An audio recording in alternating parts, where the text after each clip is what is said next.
So good morning, day 5 from Darjeeling. So আজকে আমাদের last দিন, শেষ দিন। আজকে সারাদিন আছি। কালকে সকালবেলা 10টা 10:30 কি 11টা নাগাদ হয়তো আমরা বেরিয়ে যাবো। 3টের সময় আমাদের ট্রেন আছে। তো শেষ দিন একটা ইস্যু হয়েছিল যে আমাদের যে হোটেলের যে রুমটা ছিল ওই রুমটা আমাদের চেঞ্জ করতে হবে। আজকে অন্য লোক আসবে, আমাদেরকে অন্য দুটো রুম দিয়েছে আলাদা। তো ঘুম থেকে উঠেই এখনও ড্রেস, রাতের ড্রেস যেটা পরে শুয়েছিলাম ওটা পরেই রয়েছি। তো এখনও ব্রাশ টাশ করা হয়নি, জাস্ট সব কিছু চেঞ্জ করে নিলাম, একটা রুম থেকে অন্য রুমে ট্রান্সফার করে নিলাম। এবার ব্রাশ ফ্রাশ করে ফ্রেশ হয়ে তারপর আমরা বেরাবো। এই জাস্ট ফ্রেশ হয়ে আসলাম মেল রোডে। এই পেছনে মেল রোড দেখতে পাচ্ছেন। মেল রোডে আসার পরে তো দেন কিছু খাবো, খেয়ে ইচ্ছা আছে একটু মহাকাল মন্দিরের দিকে যাব, কারণ আজকেই শেষ দিন ঘোরার মতো। কালকে তো ব্যাক করতে হবে, পাহাড়কে টাটা বাই বাই করতে হবে, তবে আবার আসবো।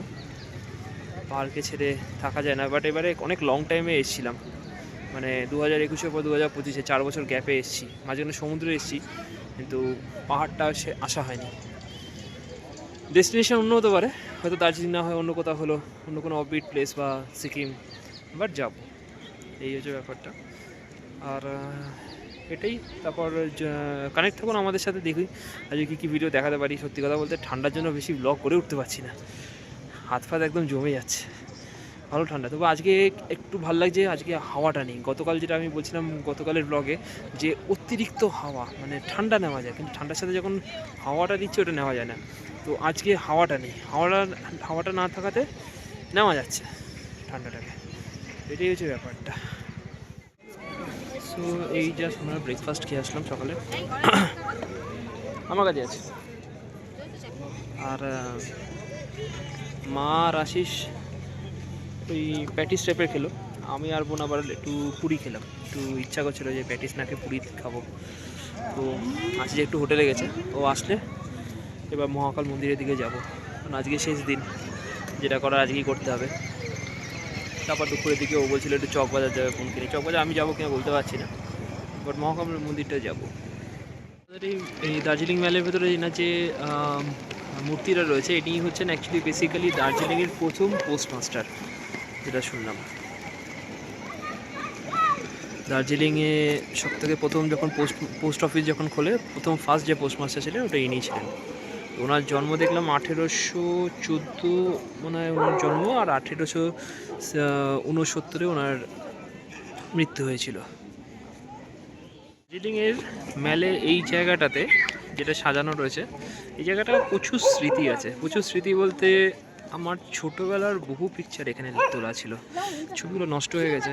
ছবিগুলো কোনো কারণে অ্যালবামে কীভাবে যেন জল পড়ে গিয়ে ছবিগুলো সব নষ্ট হয়ে গেছে। বহু ছবি আমার নষ্ট হয়ে গেছে ছোটোবেলার, ম্যাক্সিমামই নষ্ট হয়ে গেছে। তো এটা ছিল, এই জায়গাতে আমার অনেক ছবি ছিল এটার ভেতরে। তো এটা বহু পুরনো, মানে এটা তৈরি আই থিঙ্ক ব্রিটিশ আমলের টাইমেই তৈরি এই যে জায়গাটা। পেছন দিকটা মানে মহাকাল মন্দিরের দিকে যাচ্ছি। এবারে একটাই দুঃখ রইল যে আসার পর থেকে রোদ উঠছে, বৃষ্টি হয়েছে, রোদও উঠেছে, কিন্তু প্রপারলি পাহাড়টা দার্জিলিং থেকে দেখা যায়নি, কারণ সবসময় ফগে রয়েছে। পেছন দিকটা দেখতে পাচ্ছেন, এরকম ফগ সবসময়, যার জন্য এবারে আমি থাকলাম এতদিন দার্জিলিংয়ে, একটা বারের জন্য কাঞ্চনজঙ্ঘা দেখতে পেলাম না। কাঞ্চনজঙ্ঘা যেন রেগে আছে, কোনোভাবেই উকি দিল না, একটা ফটোও আমি কাঞ্চনজঙ্ঘা দেখতে পারলাম না। এই এখন যাচ্ছি মহাকাল মন্দিরের দিকে। এই রাস্তাটা খুব সুন্দর, খুব মনোরম রাস্তা। এই জায়গাটা আসলে একটু শান্তি লাগে সব জায়গা থেকে, দার্জিলিং অন্যান্য প্লেস থেকে, কারণ অন্যান্য প্লেসে প্রচুর ভিড়ে ভরা থাকে সবসময়। মেল রোডটার দিকে নিচে গেলে লোকে লোকারণ্য, এই জায়গাটা আসলে একটু শান্তি লাগে, ভালো লাগে ব্যাপারটা।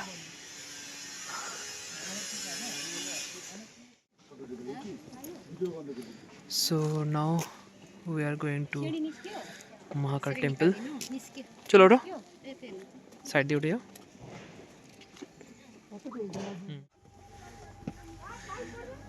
সো মহাকাল মন্দিরের চড়াইটা, আমার এই জায়গাটা খুব ভালো লাগে, ভেরি ইন্টারেস্টিং।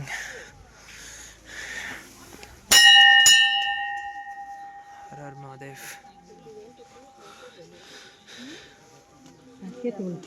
এই এখানে ধূপকাঠি ফুপকাঠি সব বিক্রি হয়, বুঝতে তো? তুমি তো পুজো দেবে মনে করছো। আমি তো ড্রেস ফ্রেস ছাড়ি না বলছি যারা পুজো দেয়,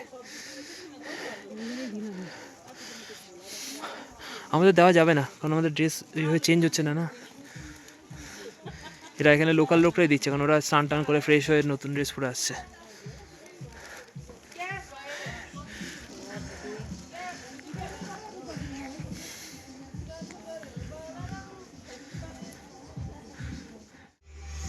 পেঙ্গুইন উঠছে আস্তে আস্তে,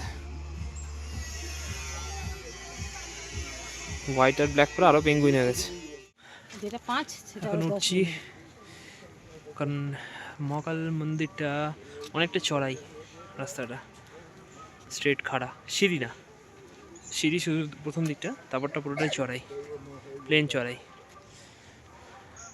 26 তারিখে শিবরাত্রি, পরশু দিন, তো তার জন্য এখানে সাজানো হচ্ছে।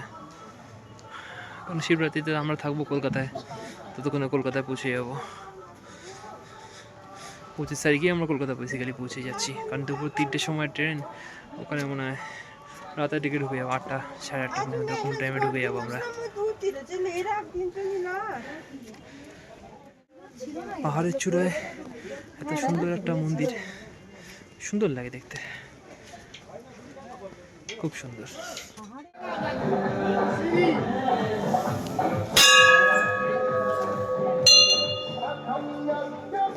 জয় মহাকাল, হর হর মহাদেব।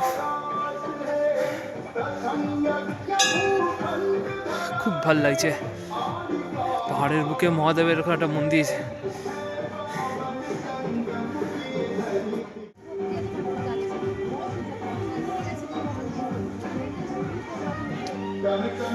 দারুণ। আমি লিটারেলি উঠছি, মাকে আমি বললাম আমার গায়ের লোমগুলো যেন খারাপ হয়ে যাচ্ছে, এত ভালো লাগছে। আমি আগেও এসেছি এখানে, এটা একবার না, এটা আমি আগেও এসেছি।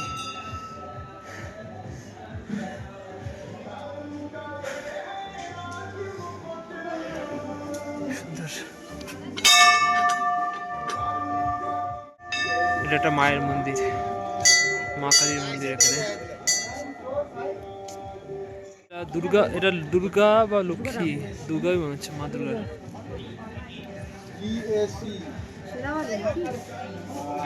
মা দুর্গারই একটা রূপ এটা।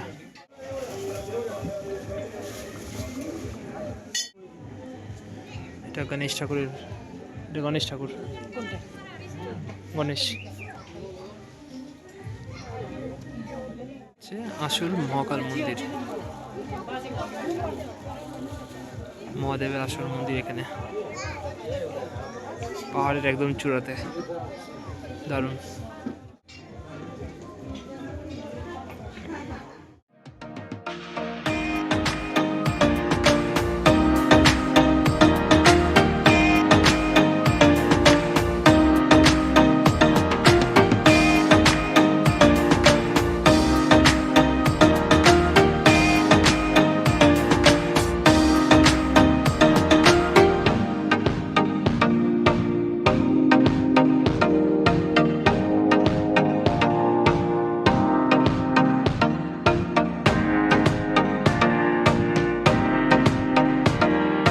মহাকাল মন্দির থেকে জাস্ট বেরাচ্ছি, খুব সুন্দর লাগলো, এত সুন্দর সাজিয়েছে। লিটারেলি কলকাতার মন্দিরগুলো এত সুন্দর সাজায় না, এত সুন্দর পরিষ্কার, খুব ভালো লাগছে, খুব ভালো লাগলো। সামনে মা নামছে,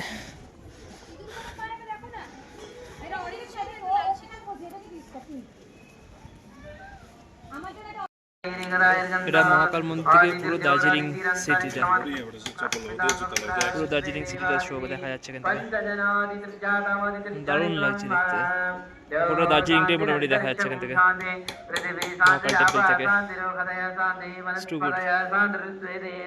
আমি যেখানে দাঁড়িয়ে আছি ওখান থেকে ওরা নিচে বসে আছে, দেখো, দেখতেই পাচ্ছ।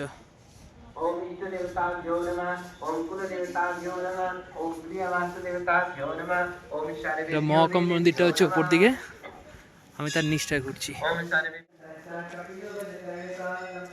এই জায়গাটা একদম ফাঁকা, লোকজন নেই।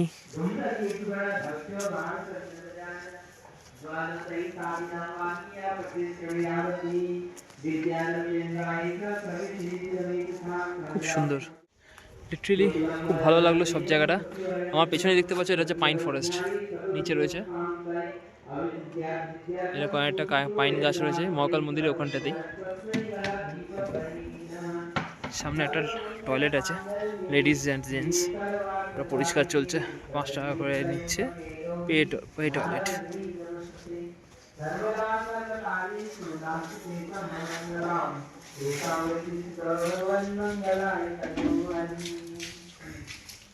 খুব সুন্দর লোকেশনটা, লিটারেলি খুব ভালো লাগছে। এখন বেশ ঠান্ডা ঠান্ডাই লাগছে।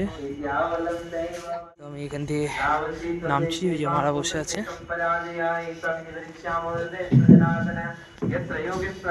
ধীরে ধীরে নামার চেষ্টা করছি।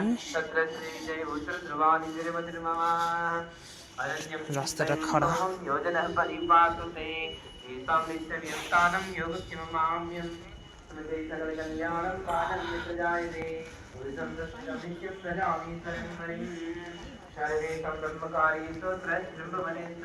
তো মহাকাল মন্দির থেকে আমরা এখানটা এসে বসে আছি। এই যে পূজা, একটু হ্যালো করে দে। হ্যালো, এই যে মা, ওই যে আছিস, সবাই আমরা একটু এটে বসে চাটা খেলাম, বসে আছি।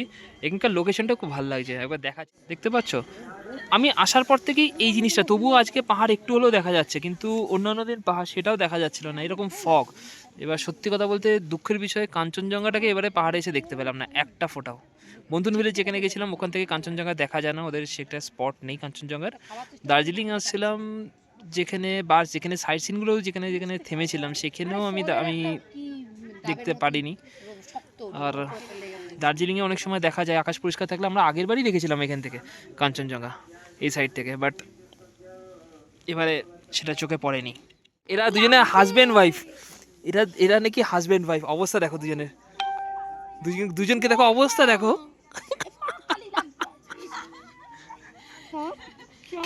কেমন লাগছে?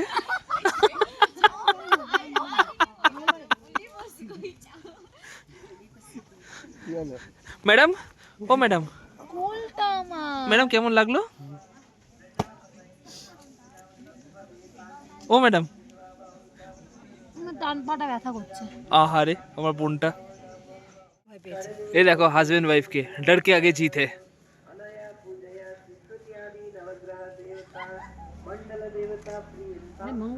এখানে বসে কিছুক্ষণ চা খেলাম, বসলাম শান্তি মনে, কোনো হিংসা নেই, কিচ্ছু নেই।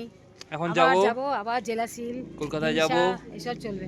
হিংসা কার কত চলছে, কার কি চলছে, কে কিরম ভাবে চলছে, কার কত টাকা, কার কত আওয়াজ শুরু হবে। আরে এর দোকানে কতটা কাস্টমার, আমার দোকানে কতটা কাস্টমার। পাহাড়ি এই শান্ত লাইফ থেকে এখন যেতে হবে এমন একটা জায়গাতে সবাই ঘিরে থাকবে, এই কি করছে সে কি করছে, কার দিকে ফিরেও তাকায় না। এখানেও তো এত দোকান দেখছি, এত দোকান, কেউ কারোর দিকে তাকাচ্ছে না। কম্পিটিশন কি তাদের মধ্যে নেই? কম্পিটিশন তাদের মধ্যে আছে, কিন্তু তাদের মধ্যে একতা আছে। সেকেন্ড হিংসাটা নেই ওখানে। একতা তো দূরের কথা, এ কি করছে সে কি করছে, ও কদিন কোথায় গেল, ওই কেন গেল, এই সেই, যাই হোক, যেটা বাঙালিদের মধ্যে থেকে কোনোদিনও যাবে না, ওটা বাঙালিদের যাবে না বলে লাভ নেই বলে। নিজে বাঙালি হয়ে মাঝে মধ্যে আমি বলি এই জিনিসগুলো, আমার মেয়ে কাজের পারপাসে বিদেশ যায়, তাতেই জেলা ছিল সবার পেট ফুলে আমার গলি মরে যাচ্ছে সব। হ্যাঁ, ও ট্যালেন্টে দাঁড়াতে গেলে যে কত কি করতে হয় সেটা ক্ষমতাটা কারণ নেই, আর যারা পেছনে বলার ক্ষমতাটা অনেক, যারা এগুলো করছে তাদেরকে একটাই কথা, যে মানে তাদের কোনো কিছু করার ক্ষমতা নেই বলেই তারা এরকম হিংসম করবে। তারা কি করে বেসিক্যালি পাড়ায়, আমি কারোর নাম দেবো না ব্লগে, বাট আমার পাড়ায় থাকে, কি করে সব ম্যাক্সিমাম দালাল, গাড়ির দালালি করছে, বাড়ির দালালি করছে, ওই করছে, কারো কর্ম কিছু নেই। আমি মা হয়ে বলছি, আমার ছেলে মেয়ে যে কর্মঠর হয়েছে, দাঁড়িয়ে গেছে, আমার ওই গলিতে কেউ সেরকম হতে পারেনি। যাই হোক, তো এই পাহাড়ের শান্ত পরিবেশ থেকে এবার যুদ্ধে ফিরতে হবে। যুদ্ধ বললে যুদ্ধে ফেরা যায় যখন একতা থাকে, হিংসাহিংসি যুদ্ধের মধ্যে ফিরতে হবে, এই হচ্ছে ব্যাপারটা।